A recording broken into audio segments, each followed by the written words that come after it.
Welcome to the Trump Breaking News Network, your daily source for up-to-the-minute Trump news. Join us today and every day. Here's today's news. This is TBNN. We interrupt this video to bring you a special announcement. We will continue with your video after this short announcement. There is a massive boycott with YouTube and its advertisers happening right now. This boycott threatens our existence, as well as the entire YouTube channel database.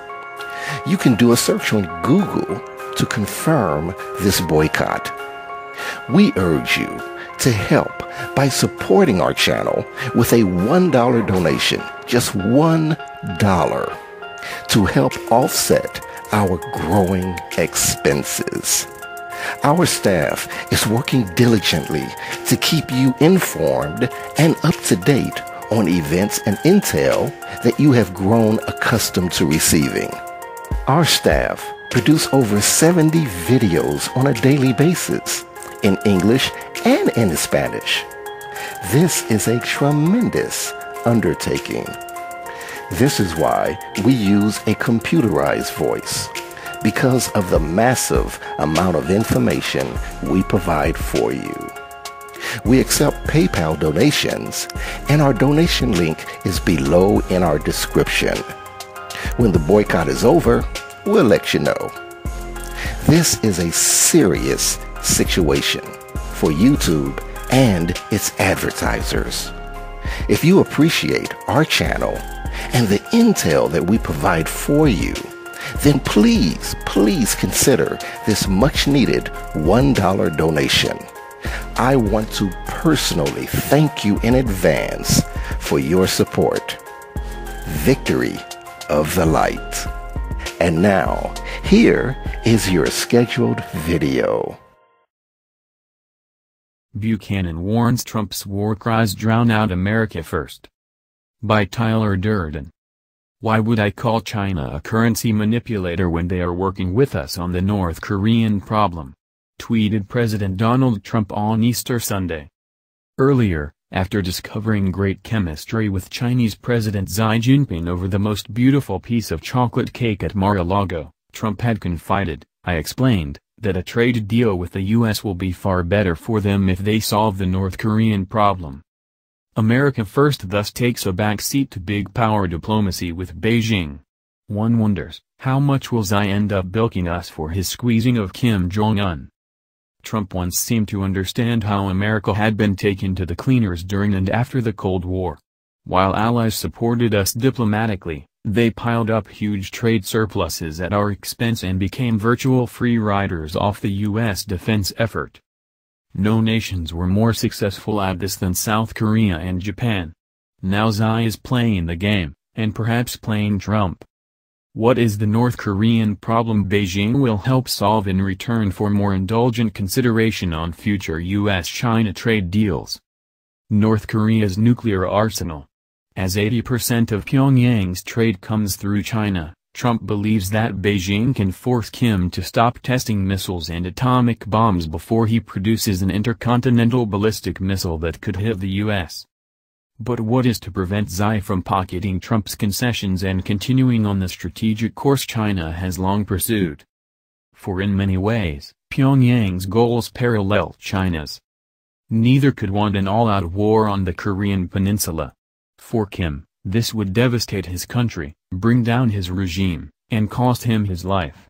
For China, war could mean millions of Koreans crossing the Yalu into Manchuria and a disruption of Beijing's march to Asian hegemony. A continuing crisis on the peninsula, however, with Trump and the U.S. relying on Beijing's help, could leave Xi in the catbird seat. And now that North Korea has declared its goal to be building missiles with nuclear warheads that could hit all U.S. bases in Asia, and even California, the clock is running for the White House. It won't happen, Trump has said of North Korea's developing an ICBM that could hit the United States. If China is not going to solve North Korea, we will.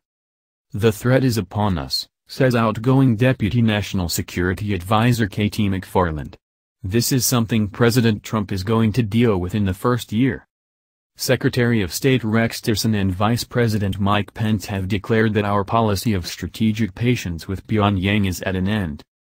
National Security Advisor H.R. McMaster said Sunday the U.S. has to take action, short of armed conflict, so we can avoid the worst in dealing with this unpredictable regime.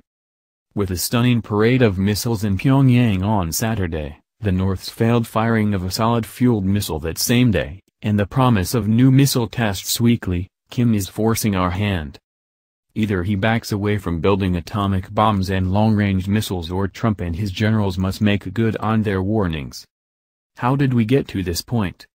Why, 64 years after the Korean War, a quarter century after the Cold War, are we still obliged to go to war to defend South Korea from a North with one-half the South's population and 3% of its gross domestic product?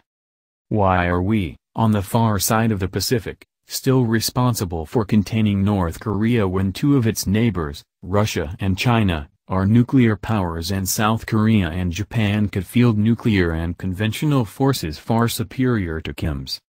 How long into the future will containing militarist dictators in Pyongyang with nuclear missiles be America's primary responsibility?